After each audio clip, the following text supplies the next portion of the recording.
evening. Welcome to our second Islamic Awareness Week event, and we're really excited to have everyone here today. Today we have with us Kaiser Aslam giving his talk titled Islam Around the World, the Framework, Appeal, and Growth of Islam. So Kaiser Aslam attended Elmhurst College where, halfway through his senior year, Kaiser was elected National Coordinator of Young Muslims, a nationwide network of Islamic youth groups. And while his term as National Coordinator of Young Muslims is now over, he continues to serve on the organization's board of directors. Kaiser is today working towards a pair of master's degrees, one in Islamic studies and one in chaplaincy, at Hartford Theological Seminary. He plans to become a chaplain at a college or university once he finishes. Now without further ado, please welcome Brother Kaiser Aslam.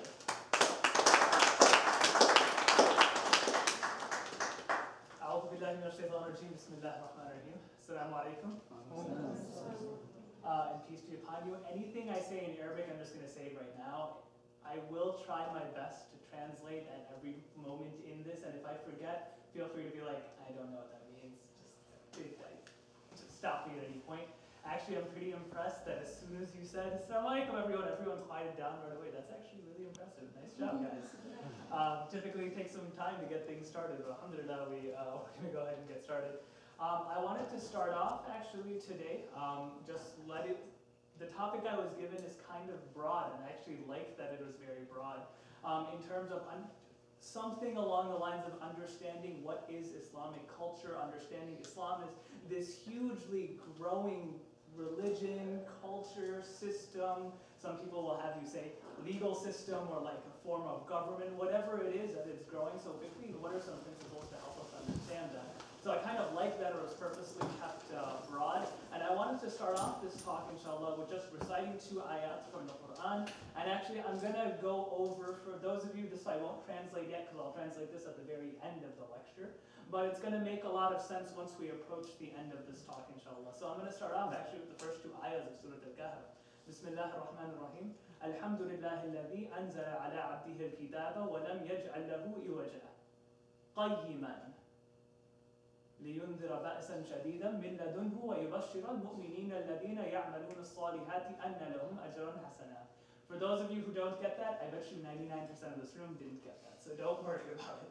But the reason I wanted to start off this talk with that is actually, it's a commentary that's found within the Quran in the 18th surah of the Quran, which actually sums up basically this entire talk about what exactly is Islam's effect on culture / what is Islamic culture. We're going to get to that toward the very end of this talk, but I wanted to start off saying that the intention of this talk, it's not a khutbah, it's not a religious reminder.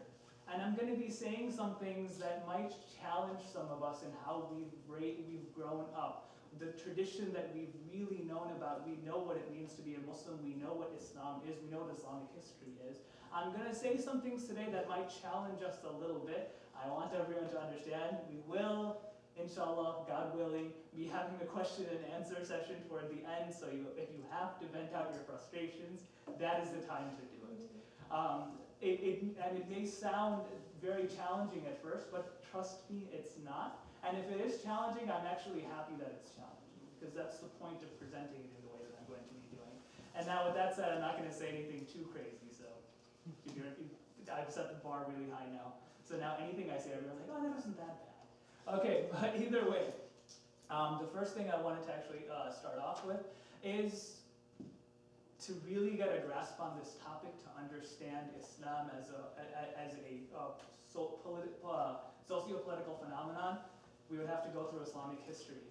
And I'm going to be very frank here, and I'm going to accuse actually majority of this crowd, majority of the Muslims of this crowd, most of our understanding of Islamic history, stop me if this doesn't make sense.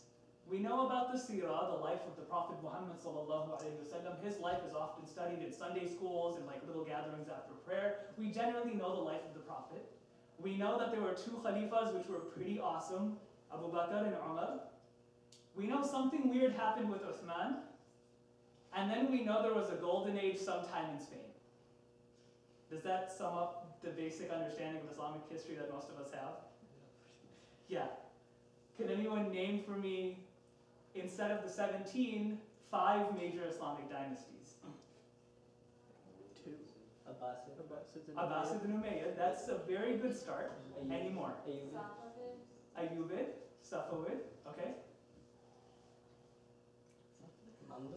Khwarizm Shahs, Zengids, Mamluks, which ruled for 400 years, the Ottomans, like we have a lot. We have 17 distinct dynasties. And the reason I bring this up isn't to like let us know that, oh look, we're all terrible and we don't know our history. That's not the intention of bringing any of that up. But the reason I bring it up is because there's been this notion that's been prevailing throughout the Muslim community, and actually it's something that's found in many religious traditions, and it affects Islam very, very heavily. It's this understanding that we're at a pretty low point right now in our history. And I think Muslims will generally say that. I mean, we just had President Barack Obama have that summit with the UN today about something about ISIS, right? That's what you keep hearing. It's like, we're in a pretty dark time in our history, things are looking bad. The rhetoric that's put on the khutbahs is actually like, oh, the Islam that we have right now, it's really struggling, where we've never seen darker times. Correct? This is something that's brought out there, and actually it's brought out there with many religious traditions. And what's the understanding? That, oh, the people of the past, they were amazing. The people of the past, everything was perfect. And we can say, actually, at the time of the Prophet, at the time of the Sahaba, we hear about all those struggles, but we still say it was amazing back then, and everything was perfect, and today we have all of these problems. There's a big issue with us having that mentality. And the issue is, we have this romantic understanding of history, and all that's leading us to do is be discouraged about our own state. If we actually study the seerah of Rasulullah sallallahu alaihi wasallam, the story of the Prophet sallallahu alaihi wasallam, which many Muslims do, and they see the challenges in it, so that's there. But then study literally 30 years after his death, when the first, second, and third Khalifa were present, you had companions who were at war with each other. You had a lot of different issues going on. It's a history just like any other history, where there's empires that take over empires, and all of this chaos, people were struggling. People thought that the religion wouldn't continue on for the next generation. These were concerns that they had. And once we have a realistic understanding of that, we can appreciate our own condition and realize, no, we've been through something like this before, and it actually encourages us. There was a very good intention behind making a romantic understanding of our history, because it's like, oh, we're going to look to the great people of our past. But what it's actually led us to do is look at the people of the past and be like, they were amazing and we suck. So my intention with encouraging this Islamic history study is kind of for us to have that appreciation. And I'm not presenting this as something to take lessons out of, but I'm just presenting this as information which we can appreciate. So we can appreciate Islamic culture a little bit more. So we can appreciate these concepts within the Islamic civilization, which we may have not done before. Alhamdulillah, I've had the opportunity to work as a chaplain at Fairfield University and currently at Wesleyan University. And these are points, a lot of this talk is arranged, they're misnomers that people had about the religion, that when they heard, it was like one of those like mind-blown moments. So I'm trying to capture a couple of those into as small amount of time as I can. Someone has to tell me like a stop time, or else I will keep going. So can I count on you, Mudathir, to do that? Okay. So inshallah, we're going to go ahead and get started with the first major thing that people might know, might not know. A lot of this is going to be basic information. So Islam, anyone know when we can say started? And I'm not talking about Islam like Adam Islam had Islam. Adam is believed to be a Muslim. Ibrahim is believed to be a Muslim. Like it's a continuation of the same exact religion over and over again. But in politically correct Islam, when did it start? Anyone? The 600s?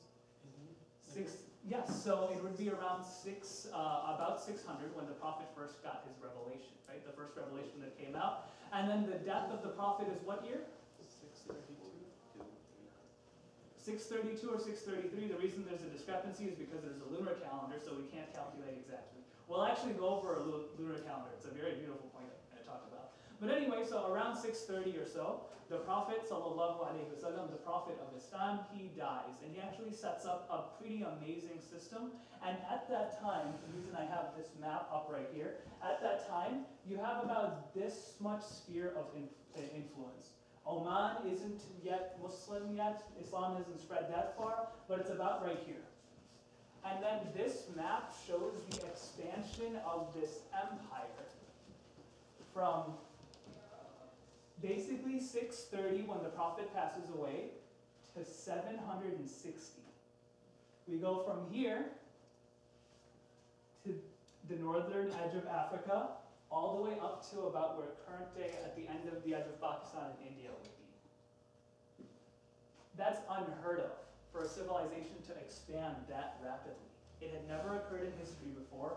We reach and we get all the way through Spain by 761. So in about 100 years, you get this whole realm of expansion. And actually what I'm going to put forward is, in actually about 25 years, you reach this area. What we're going to try to understand today is, how did that happen? Why? How did that happen? And what were some of the mentalities, some of the social principles that people use to allow that type of growth? And what was so appealing about it? And you hear to this day that Islam is considered the fastest growing religion and all of these things. But I'm not taking this from a religious point of view. We'll get to a religious understanding toward the end. But I'm taking this just from, how does that take place? How does expansion occur so quickly?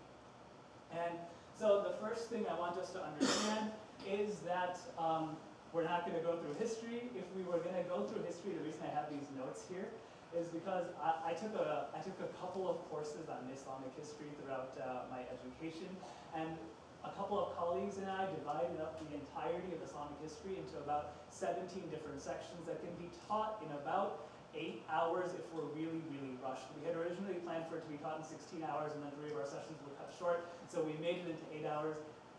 And this is the presentation we came up with. It goes through every single major occurrence that occurred. It goes through every single name that people need to know when they think about Islamic history. That is not what our intention is to go through today. Our intention for today is just to understand 3 things. First and foremost is going to be Islam and the idea of Islamic authority. Anyone know what is the concept of Islamic authority? Who controls what Islam says on a certain topic? The Khalifa?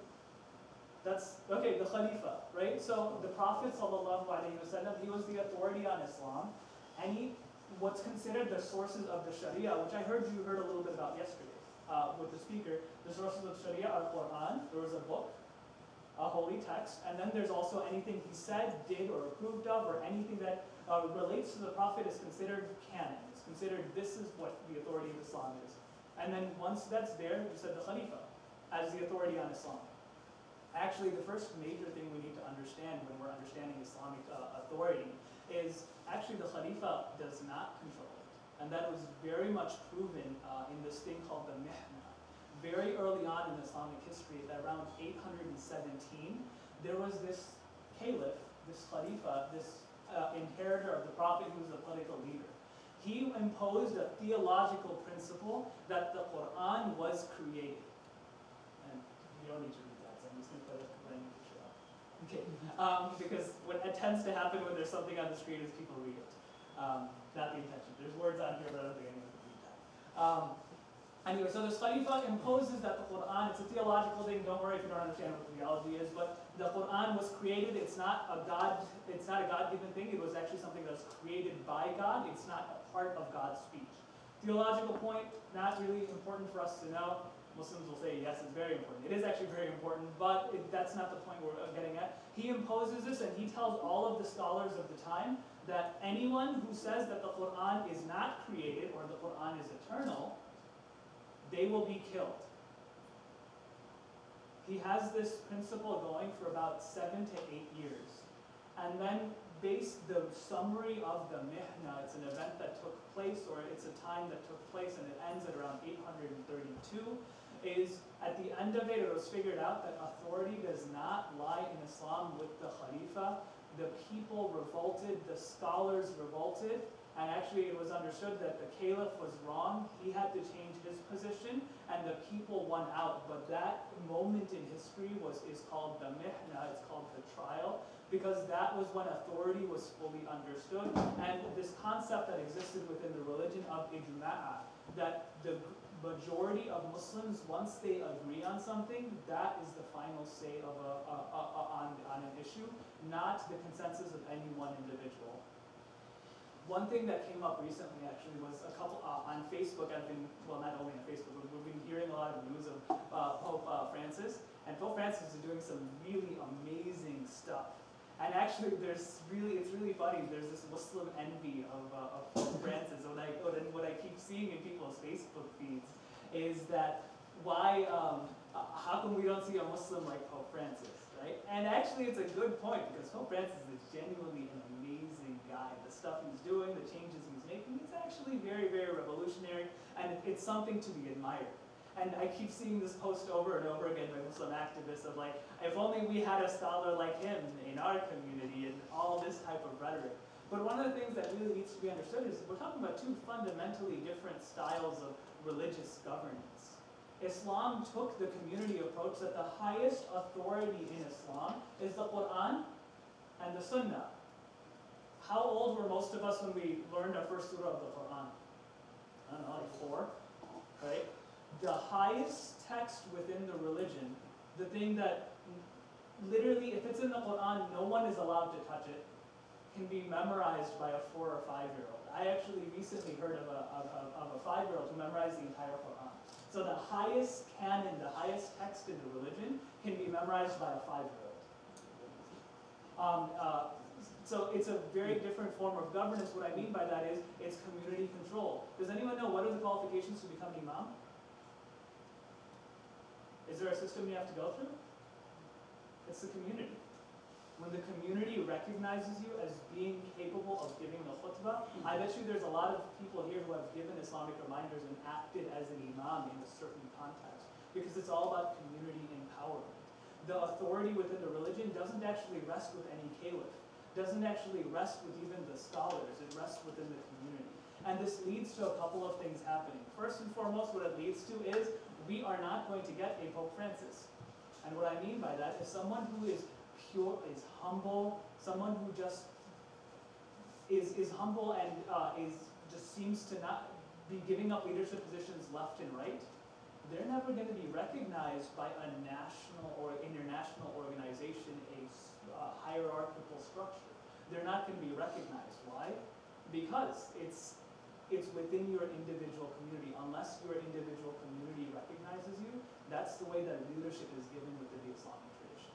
So leadership is kept by itself. And I said I'd bring up the factor of the lunar calendar. One of the ways that this works, and this causes Muslims to be very, very much annoyed every year, or maybe sometimes even twice a year, is that we can't figure out when Eid is, right? Why is this being sad? There we go. We can't figure out when Eid is. Because it's a lunar calendar, you have to spot the new moon, and only then will you know when Eid is, right? You can't calculate it 100 years beforehand, even though technically now you can. I'm not here to get into the argument of sighting versus calculation. Don't ask me about that. Actually, talk to me about that afterward if you want to talk. But anyway, it's very annoying for people. It's like, why can't we just settle on a solar calendar? Do you want to know the principle behind a lunar calendar? What does it, if there's a mistake within the solar calendar, how long does it take to fix?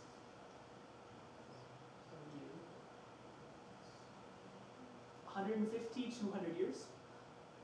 Why? Because let's say you're off by a day. Are the seasons going to change all that much? Only if you're off for like 100 years will you move a whole season in order for there to be some type of change. So what does it take for a solar calendar to exist? It takes an authoritative figure, and it was actually imposed by the Pope. That's why it was called the Gregorian calendar, right? Because it was imposed by the Pope. It takes an internationally recognized figure to say, I'm going to make a change and this change will stick. Islam stuck to a lunar calendar. Why? Because we want every community to function by itself. If a community is wrong, it will fix itself next month. That's the reason behind a lunar calendar. It's not just to make the lives of Muslims miserable. I know that's not simplistic. It's not. It's this idea that every community is empowered by itself to make its own decision. So even if they get it wrong one year, guess what it fixes? Next month, because next month the moon refreshes itself. And you can't get it wrong 2 months in a row. So that's why it's kept. Pakistan can challenge me on that, but anyway, that's why it's kept that way. It's this idea that the community actually controls. The highest form of authority in Islam is the community. And then there's the hadith of the Prophet. Hadith is a narration that the Prophet said that Allah's hand is on the jama'ah. That the majority of Muslims will never side or make consensus or actually give their judgment on something that is wrong. And what this leads to is anytime there's a change within Islam, it takes a long, long, long time. You cannot impose a change within the religion. You can't, because there's no singular authority. So there's no Catholic church to come and say, we are no longer consider this book canon, we consider this book canon instead. We no longer have the position of this against this. We no longer have this being a forbidden act within our religion. There's no concept of that in Islam. It's not there's no one leader, there's no one authority that can do that. It's the entire community has to come to an agreement on something. That has a lot of pros and has a lot of cons. I focused on the cons so far, right? The cons are, it takes a very long time to do anything. A very, very long time to do it. But when something is done, it's a primary change within the society. It hasn't been imposed on them. So when the community as a whole moves away from slavery, what goes with it if everyone has a primary change? Racism. The racism that is in part of slavery goes away if it's a primary change. It'll be a much slower change, but once it does happen, you don't have the lasting effects. Another example, actually, of a major change that existed within the Islamic tradition is the Quran, going from being something that was just recited to something that was written. It took some time for that to be done, but once it was done, the concept of a mushaf is ingrained within the Islamic community, and it can't be something that's changed. So changes are more absolute, and they're primary changes rather than being secondary changes. And the reason I bring this up is this is going to be vital to understanding what effects Islam has on culture and vice versa. Because there's no singular authority system within the religion, it's up to communities to define what is Islamic culture, and we're going to try to understand if there's even such thing as Islamic culture. So, I said we'll have questions at the end, but before we move on, any major questions on that? Anything that was confusing? If I said something, you're probably not the only one who's confused. There's probably others who are, so I can rephrase it in something. Anything? Any comments people have on that? Comments or questions? Okay, so then moving on. Anyone know, there was this notion that I was always raised with, and tell me if this sounds familiar as well, that Islam is perfect. The only problems we see today are the cultural attachments that are attached to our religion. Islam is perfect, and this statement I'll agree with. Islam is perfect, Muslims are not. Everyone can probably agree with that statement. But the concept of Islam has no problems with it. It's only the cultural baggage that's the cause of all of our problems. How many people have heard that? It's a pretty common thing to say, and it's actually very much true when you think about things like, the oppression of women, right? Or the patriarchal society that Muslim countries seem to be engrossed in. Those are cultural artifacts. That's true. But then what I want us to really think about today is, can Islam exist by itself as a vacuum? I'm going to go back to this picture for a second. When Islam was first in its inception stages, there was a huge empire on this side, and there was a huge empire on this side. What were they? Persians and the Romans. The Persians and the Romans. So you had the Byzantine Empire, and you had the Sasanian Empire. Gigantic empires that had existed for 1,000 years or so. And they were at war with each other. Huge, thriving civilizations. And what I was always taught is the reason God chose the Arabs was because the Arabs didn't have a civilization. Which, for all intents and purposes, if there's any Arabs here, sorry, but yeah. The Arabs did not really have a civilization to really top that, right? And actually, it made a lot of sense. Why? Because if Islam was introduced in any of these places, it would turn into a Persian Islam. It would turn into a Byzantine Islam. It wouldn't turn into Islam by itself, absent of culture, so that any culture that was incorporated would be Islamic culture. That's what I was always taught, and to an extent there's some truth to that. That if Islam was introduced in the Persian Empire, you would have a lot of cultural mixing that existed. A lot of Persian rituals would be incorporated with Islamic rituals, and it would be impossible to tell them apart. And the same thing would happen if it was in the Byzantine Empire, the exact same thing. You have a 1,000-year history of Christianity, like a 670-year history of Christianity, that would really take apart the religion and make so the religion. So what was religious principles and methods would be completely assimilated and combined. But when we look at actually the characteristics of the Prophet sallallahu alaihi wasallam, he, if anything, can be characterized as someone who recycled a lot of different tools. Anyone know what the currency was that at the time of the Prophet? There wasn't a currency, but if there are hadith and stuff that talk about currency, what are the two terms that they use? Dinar and dirham. I heard both of them. Guess where dinar comes from? Byzantine Empire. Guess where dirham comes from? The Sasanian Empire. They literally took their currency. I have a picture of it. They took their currency completely and just adopted it. Why? Because the Prophet was like, it's a good form of currency, it's something everyone can recognize, and they declared it. Actually, the first time currency was accepted was actually under one of the Khalifas, his name's Muawiyah. He's a very controversial figure in Islamic history, but anyway, Muawiyah, what he does is he takes a bunch of these and he starts minting his own coins. He literally did this. There used to be a cross right here. There used to be another line. He erased the line, saying, oh, we believe in one God, so it's only one smile. That's the only change he made on the entire currency system. And he just kept it. Why? It works. And it was actually really funny. This used to have one of the kings, the popes at that time, and he had a cross over here, so he changed it to a hand and a finger doing ashhadu an la ilaha illallah. That's all he did. Why? Because it's like, it's a system, it's working very well, we're going to adopt it, there's nothing wrong with our religion. With this system, we're going to just take it on. And that seems to be the approach that Islam used on almost everything. What does this look like? A masjid. It looks like a typical mosque that we see today. When I ask a child, I sometimes teach little kids, when I ask a third grader to draw me a mosque, he draws me a dome and just keeps it there. And you know where a dome comes from? The dome has to be a Muslim invention, right? It's seen everywhere. If you see a dome, you think mosque. And you know where a dome comes from?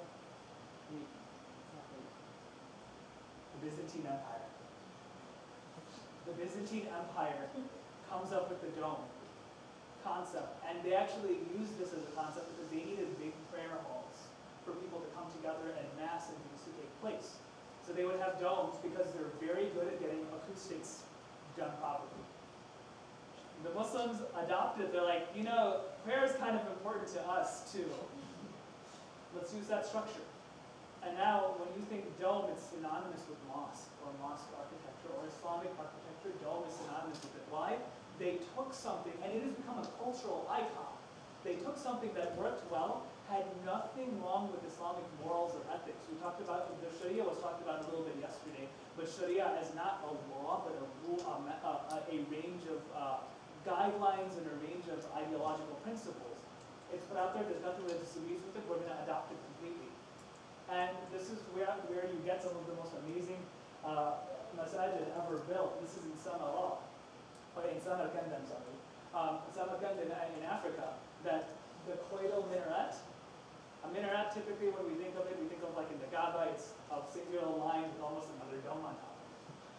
But this is what they do. Why? Because it's like, oh, that is a structure that our people really like. So the mosque represented just the height of architecture, whatever society existed in. One of my favorite masjids in the world, in China, uniquely Chinese. Uniquely Chinese, you can definitely tell it's Chinese, yet I would argue that this is a more Islamic mosque than some of the mosques you see in America, which really try to look like they're from another place, even though they're in America. They really go for the architecture of looking like they're from some exotic Middle Eastern area. I would argue that this actually is much closer to what a mosque is supposed to look like. This was the tradition of the Prophet. They went to the Byzantine Empire and they saw These are amazing buildings. Our mosques, our places of worship need to be amazing buildings. So they assimilated that into their culture, they recycled it. Mosque in Beijing, the next one I'm going to show you, I call the R2D2 mosque. Can anyone guess where this is from? It's going to hit you on the head as soon as you get it.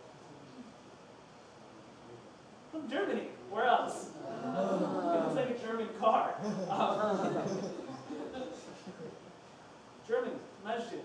I think a perfect representation of what a masjid actually should be looking like. What does it do? It incorporates the principles of the people that are living there and creates something unique, beautiful, and artistic out of it.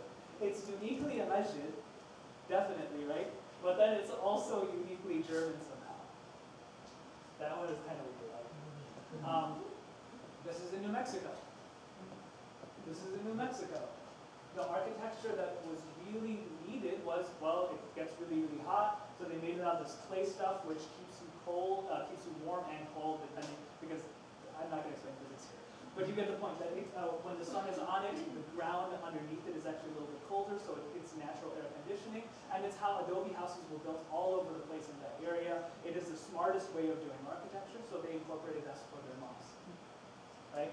And this has been basically the idea of Islamic culture, and the reason I bring this up with mosques is if there's anything that's going to be Islamic, or is there anything that's going to be like, this is fully like a Muslim thing to do, it would be the construction of masajid, the construction of the place of worship. Yet they weren't afraid to actually assimilate that poison word sometimes. Actually, if it's a Desi uncle, it's like a positive word. If it's anyone else, it seems like a very negative thing. This idea of assimilating into a culture, this idea of taking in qualities of the society that we are, it seems almost taboo. I remember when I was growing up, and this is kind of embarrassing because my mom is right here with me. That's my mom. This is kind of embarrassing because my mom's right here with me. But there's this trend in America that has been going on for the last 20 or 30 years, and it's nothing new. This understanding that once someone gets even a little bit of Islamic knowledge, they start saying, like, my mom would give me tasbeehs, counting beads. You're supposed to continuously praise God, say subhanallah, alhamdulillah, Allahu Akbar. She would give me a little string of beads with like beads attached to it, so you can keep your place. And me being the arrogant little kid I was like, is this in the sunnah of the Prophet? No, then I don't want to use it. I would do that. Why? Because it's like, this is cultural. I don't like culture. I only like what is Islam. Same thing happened. She gives me a janimaz. So same thing happened. She gives me a janimaz. A janimaz is a sajada, is like that little prayer rug that you pray on, right? I'm thinking in my head, I read one hadith once, and it said that the whole earth is there for you to pray on. Why would I need this? The Prophet didn't pray on a carpet. No, I'm not going to use that carpet. I would pray on the floor. Not that there's anything wrong with praying on the floor, but I just rejected the idea straight out. But then when you do a little bit more research on it, it's actually something amazing. When you get to textile was something that was amazingly done by the Ottoman Empire, that they figured out how to make mass-produced textiles. And then there was this huge conversation that took place amongst the scholars, where they're like, how do we use this to put an Islamic moral out there? And they decide, anyone ever prayed on a prayer rug which has a picture of the Kaaba or Medina or something? Like, we need to somehow have the love of these masjids with the whole group, because every household is about to get a carpet. Every household is about to get a carpet to pray on, and things like that. So we need to encourage love of these holy places. So they started drawing them on there. Idiot me, a couple of years ago, missed out on the entire beautiful conversation of what that represents, the history that's behind it. Why? I only like things that are purely Islamic. I don't like these cultural things. And actually, it's something very scary that the natural conclusion you arrive to when you keep going down this road of, I don't want anything cultural, I only want things that are religious. Oh, really? I gotta really hurry up then. I should really hurry up. What ends up happening actually when you go down this road of only wanting things that are Islamic, not wanting anything that's cultural, is you start finding out first and foremost that you can't be authentic. Why? Because the tradition of the Prophet and the companions, Umar radiallahu anhu, who's considered the greatest Khalifa, I am not going to get the majority of this, but anyway, Umar radiallahu anhu, who's the greatest, who's considered many times to be the greatest Khalifa, he expanded the where is this? He expanded the map from around here to about here, within 4 years. He is considered to be literally the best ruler, and this is not Muslim sources commenting. There's a lot of these. The best text to read on this is Ira Lapidus. He goes in depth about this. Not a Muslim author, but a very good author on Islamic history. He says the best leader mankind has ever seen.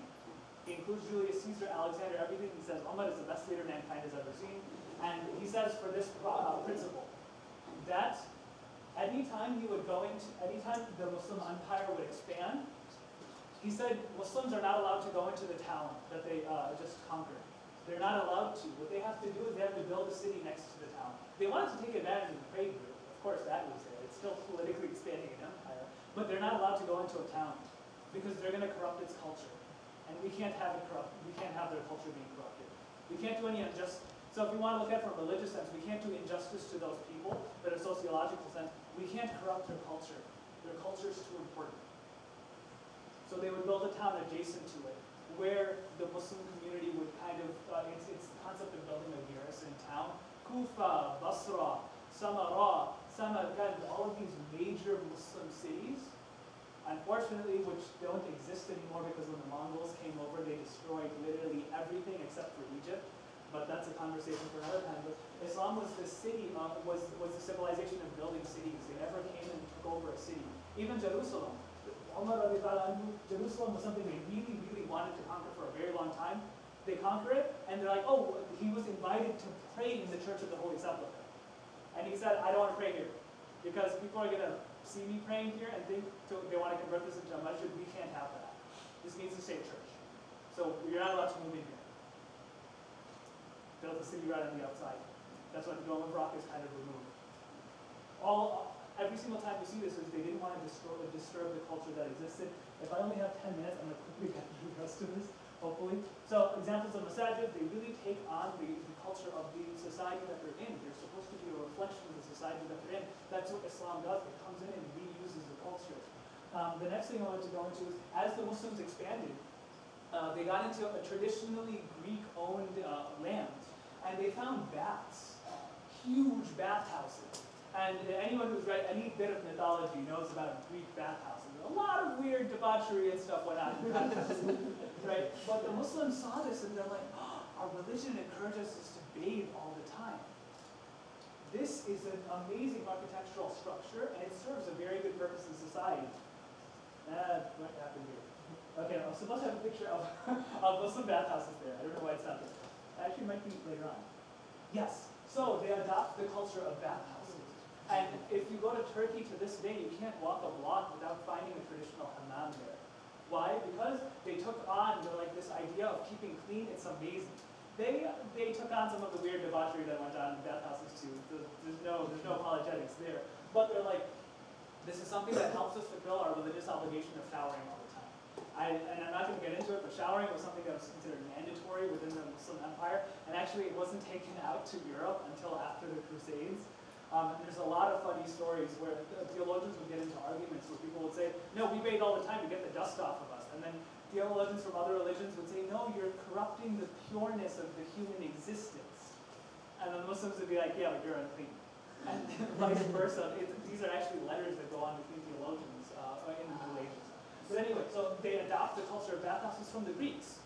Why? They're like, amazing architectural thing, we need it. It fulfills one of our religious commandments. We need it. We're going to incorporate it. And to this day, it stands as a cultural icon. As you go into Turkey and start a hammam. There's a bunch of people in Maryland who are trying to start Muslim bathhouses there. I don't think it's going to work, but it's a nice endeavor. It was after they took actually a history course that they figured this out. We talked already about textiles and what that kind of represents and what they were kind of going for.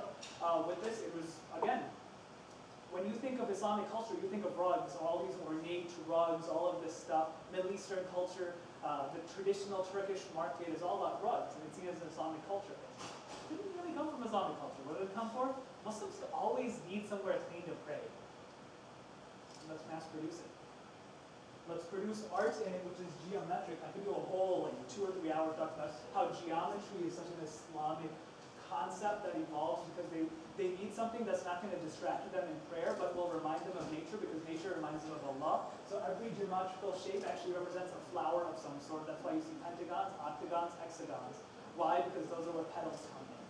It's an amazing science, and actually how you produce them isn't just random. It's not just what looks cool. They have to actually reverse engineer it. They would look at something in nature, like a river and how it curves, because all rivers follow a natural algorithm of how they curve. They would look at that and reverse engineer it into a design of geometry, because the requirement is Islamic geometry needs to remind you of nature, because nature is a sign of God. It's an amazing science. I can't do justice to it right now. The hijab, I felt really awkward Googling this one. The hijab. Most of us, when we think of hijab, we think of this right here, right? First of all, not even going to get to, there's uniquely Indonesian, uniquely Omani, uniquely Egyptian. There's all of these different styles of wearing hijab. Even if you look in this room, you'll find all of these different styles of wearing hijab. But actually, the whole concept of it being called a hijab, is a hijab mentioned in the Quran? There's one place hijab is mentioned in the Quran, but it's not meant to be a scarf or anything. Hijab is mentioned when it's talking about Mary, the mother of Jesus, and it says that she took shelter, hijab and sharqiyya, that she went to the east and took shelter. What's actually mentioned in the Quran is khimar. The ayah in Surah Al-Nur that tells women to cover up, it's the ayah of khimar, not of hijab. Guess where hijab comes from? Persian merchants. You know what they did? Hijab used to be one outfit that covered this and covered the entire body, basically. It was basically a full shirt. They're like, we can make more money if we split it up into two. So we can sell people this, and then we can sell people that. And now we've evolved it even more. My wife tells me about this all the time. There's the amta, and then there's the hijab, and then there's the little cone. There's a ton of different ways that this works. But we would consider hijab a religious term, correct? It was evolved by merchants so that they could sell them. And I'm not saying it's wrong. I'm not saying it's wrong that we should start a movement to start calling it khimar. That's not my intention. But I'm saying it's a cultural thing that has come in, and it's not necessarily negative. It's actually positive. If anything, it makes it more convenient. It allows you to be all styled and decked out. Well, I'm going to end with a point here, even though there was a lot more really to discuss in terms of the historical aspects. But I didn't get into everything these days. But anyway, what I really want people to take away from this is first understanding that Islam does not have a central authority system, and because of that, it allowed it to flourish like crazy and expand very rapidly. Because what they did is they saw policies that were working.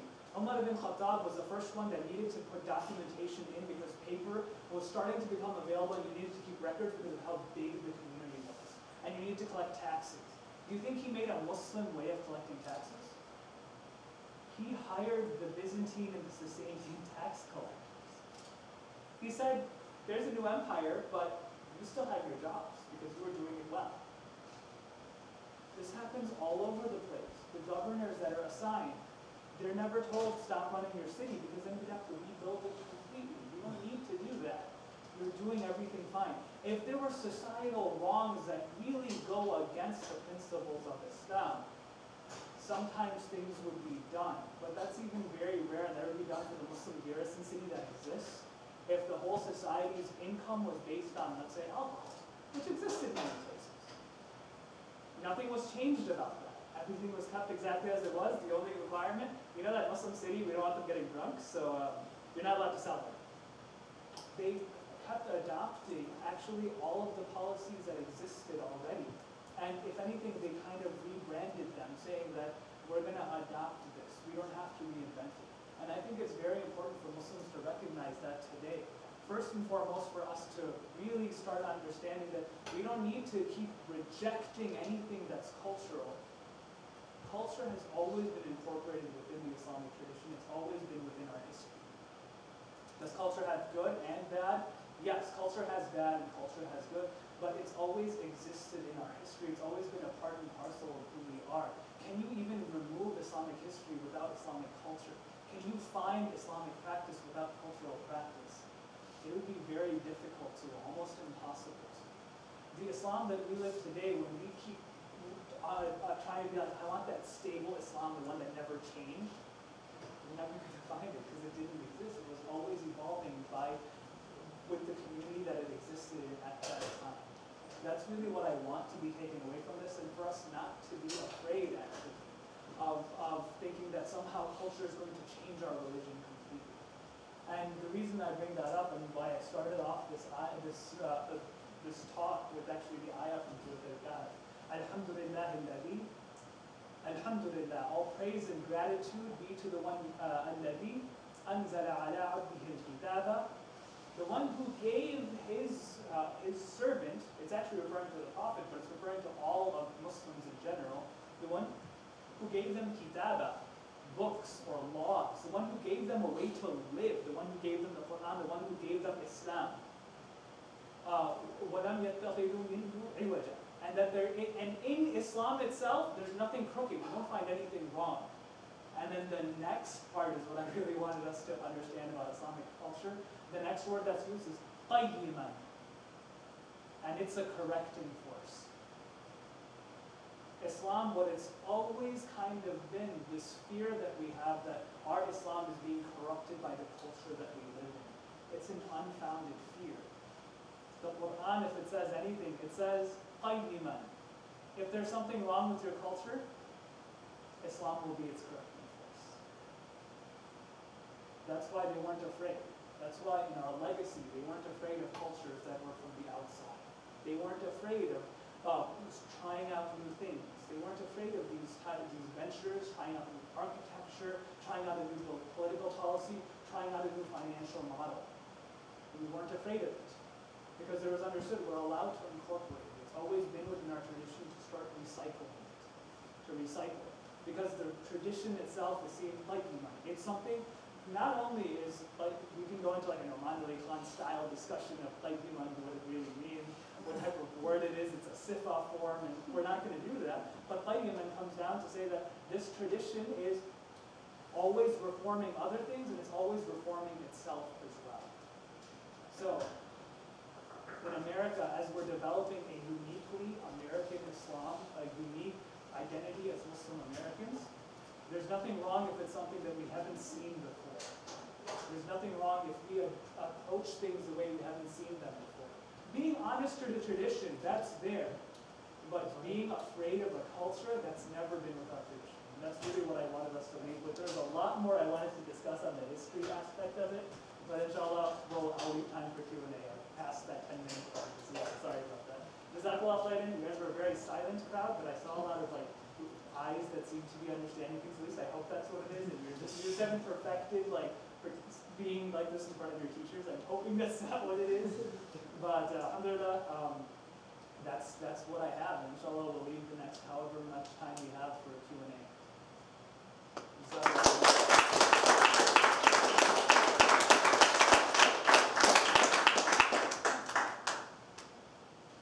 Does anybody have any questions? I have a question. Yeah.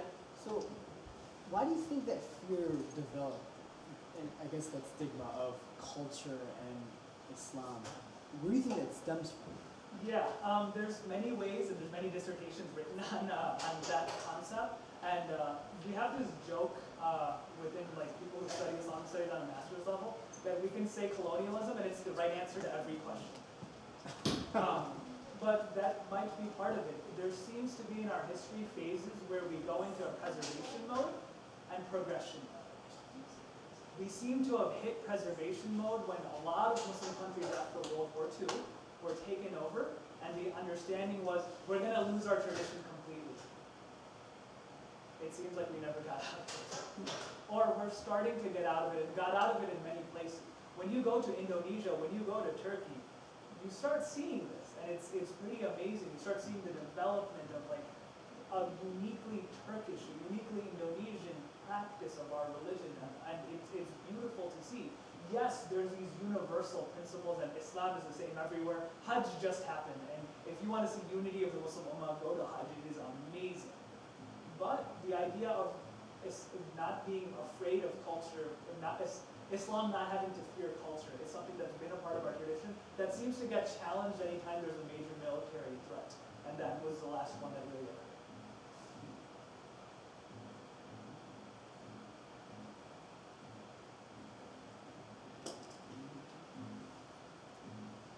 Yes. Can you say it's like really detrimental that like, so because you mentioned how like mosques, they kind of like incorporate like the cultural standards of each country. So you say it's detrimental in a way that a lot of like Arab or Muslims here in America like to have that typical Middle Eastern looking mosque structure because I feel like it kind of brings that connection to the Middle East. So is that okay, or do you think that it's actually better for us to maybe adopt a more Western style mosque? I mean, I think it comes from a very good place, right? And it's not like it's something wrong to bring it forward, but it needs to be understood that many people think that's the only way to build a mosque, that this is intrinsic with a mosque, it needs to look Middle Eastern.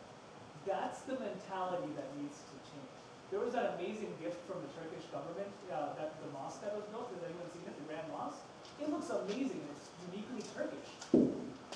And that's fine because it was built as a gift from Turkey and it's understood that way. But the mentality that needs to go away is this is the only way a mosque can look, that the only Islamic culture is Arab culture.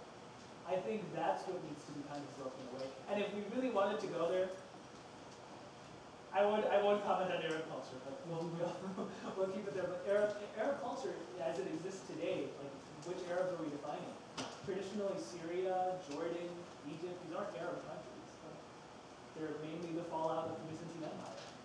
And that's what the majority of that culture is.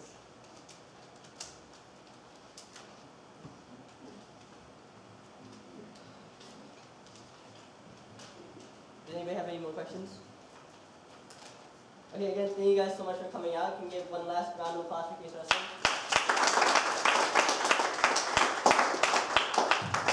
Again, it's a huge blessing to have you here, and it's awesome that you guys came out. And before we leave, we have one kind of small request to ask you to fill out the forms, like the feedback forms that we gave out, and we'll put, and there's more on the table. And I would also like to thank our co-sponsors, the Student Culture Programming Fees, Sorford Civic, and thank our host, Asian American Culture Center, for providing us this venue for us. And we'd also like to encourage you guys all to come out to our next event tomorrow at 6:15 p.m. at the Women's Resource Center. We're going to be having the discussion of, for those who wear the hijab, for the Wear Hijab Day Challenge. And if that's it, I'm going to go ahead and call.